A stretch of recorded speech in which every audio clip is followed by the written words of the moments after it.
ஹாய்ங்க எல்லாருக்கும் வணக்கம். எல்லாரும் எப்படி இருக்கீங்க? நல்லா இருக்கீங்களா? இன்னைக்கு நம்ம பார்க்க போற படம் முதல்வன் படத்தோட கதைச்சுருக்கம் தான் பார்க்க போறோம். இந்த படம் 1999 நவம்பர் 7ல ரிலீஸ் ஆனுச்சு.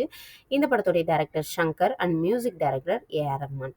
இந்த படத்துல அர்ஜுன் சார், மனிஷா கொய்ரலா இவங்க கூட வடிவேலு இருக்காரு, மணிவண்ணன் சார் இருக்காங்க. என்ன படம்னு பார்த்தீங்கன்னா, இது வந்து அரசியல் சம்மந்தப்பட்ட படம் தான்.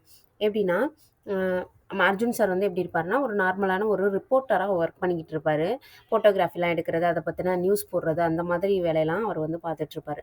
அதில என்னன்னு பார்த்தீங்கன்னா, இவரு ஒரு கிராமத்துக்கு வந்து ஃபோட்டோஸ்லாம் எடுக்கிறேன்னு சொல்லிட்டு போயிருப்பாரு. அந்த இயற்கையா எடுக்க தேடினா கொஞ்சம் நல்லாயிருக்கும் இல்லையா? அதுக்கு போயிருப்பாரு.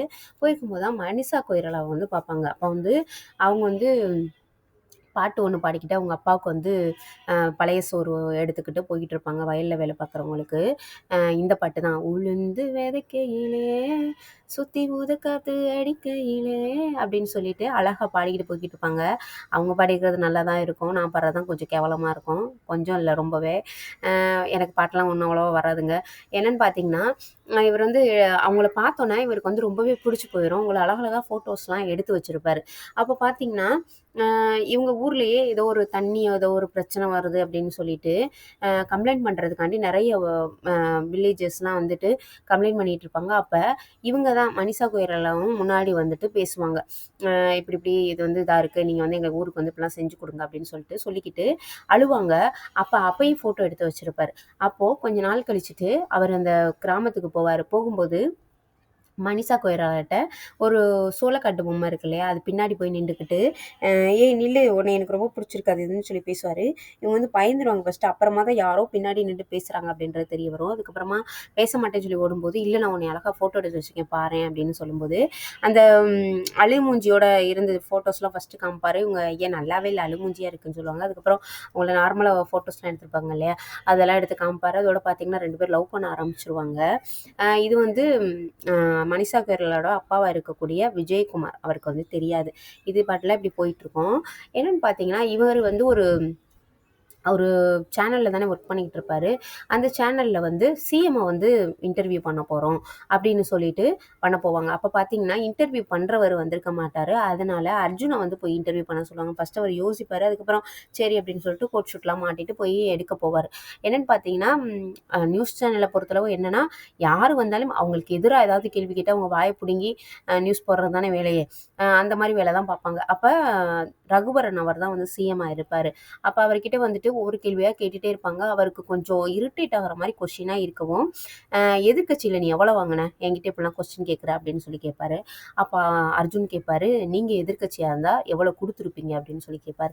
இந்த மாரி அவருக்கு இரிட்டேட் ஆகுற மாரி கொஸ்டின்ஸா அர்ஜுன் வந்து கேட்டுட்டே இருப்பாரு. ஆனா, நம்மளுக்கு பார்க்குறவங்களுக்கு ரொம்பவே சுவாரஸ்யமா போய்க்கிட்டு இருக்கும் அந்த சீன்லாம் பார்த்தீங்கன்னா. இதுல கடுப்பானவர் என்ன ஆயிருவாருன்னு பார்த்தீங்கன்னா, ரகுவரன் அவர் வந்துட்டு சிஎம்மா இருந்து பார்த்தா தான் அதோட வலி வேதனையும் தெரியும். நீ வேணா ஒரு நாள் சிஎம்மா இருக்கிறியா? அப்படின்னு சொல்லிருவாரு.